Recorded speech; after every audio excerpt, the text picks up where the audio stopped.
মোবাইলে যদি আপনি তালাক দেন আপনার স্ত্রীকে, সঙ্গে সঙ্গে তালাক হয়ে যাবে, সঙ্গে সঙ্গে কি হয়ে যাবে? তালাক হয়ে যাবে। সাক্ষী থাকার কোনো প্রয়োজন হয় না তালাকের জন্য। নবী সাল্লাল্লাহু আলাইহি ওয়াসাল্লাম বলেছেন, সালাতুন জিদ্দুহুন্না জিদ্দুন ওয়া হাজলুহুন্না জিদ্দুন। তিনটা বিষয় আছে যেগুলো মানুষ দুষ্টামি করে করলেও হয়ে যায়, সিরিয়াসলি করলেও হয়ে যায়। আপনি যেভাবেই করেন হয়ে যাবে। তার ভিতরে একটা হলো কি? তালাক।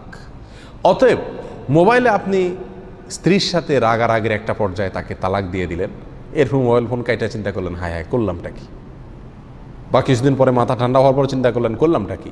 তখন বললেন, না আমি তো সরাসরি বলি নাই, আমি বলছি কেউ তো শুনে নাই, কোনো সাক্ষী ছিল না, কোনো কিছুতে কাজ আসবে না। আপনি মোবাইল ফোনে যদি তালাক দেন স্ত্রীকে, সঙ্গে সঙ্গে কি হয়ে যাবে? তালাক হয়ে যাবে। এমন কি আপনি এখান থেকে মোবাইল ফোনে তালাক দিয়েছেন, তার আগে স্ত্রী লাইন কেটে দিয়েছে, স্ত্রী শুনে নেই, তারপরও কি হয়ে যাবে? তালাক হয়ে যাবে। তালাকের বাক্য সরাসরি স্ত্রী শোনা কোনো জরুরি না। আপনি তালাক দিছেন, মুখ দিয়া বলছেন আমি আমার স্ত্রীকে কি করলাম, তালাক দেওয়ার কথা বললেন, তালাক দিলাম, তাহলে কি হয়ে যাবে? সঙ্গে সঙ্গে তালাক হয়ে যাবে। আপনার মনে কি উদ্দেশ্য আছে, শুনছে কি না, সাক্ষী আছে কি না, স্ত্রী শুনলো কি না, সরাসরি বলছেন না মোবাইলে বলছেন, এসব দেখা দেখি নেই। এত জটিল একটা বিষয়। এই জন্য ভাইয়ারা, তালাক মুখ থেকে বের করার আগে 10 বার চিন্তা করবেন। বিশেষ করে প্রবাসীদের এই ঘটনাটা বেশি হয়, বা যারা স্ত্রীর কাছ থেকে দূরে থাকে তাদের এই সমস্যাগুলো বেশি দেখা দেয়।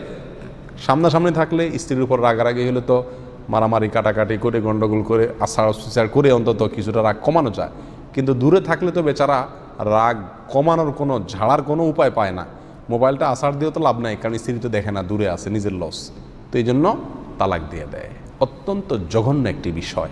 তালাকের বিষয়টি মুখ থেকে বের করার আগে 10 বার চিন্তা করতে হবে, ভাবতে হবে।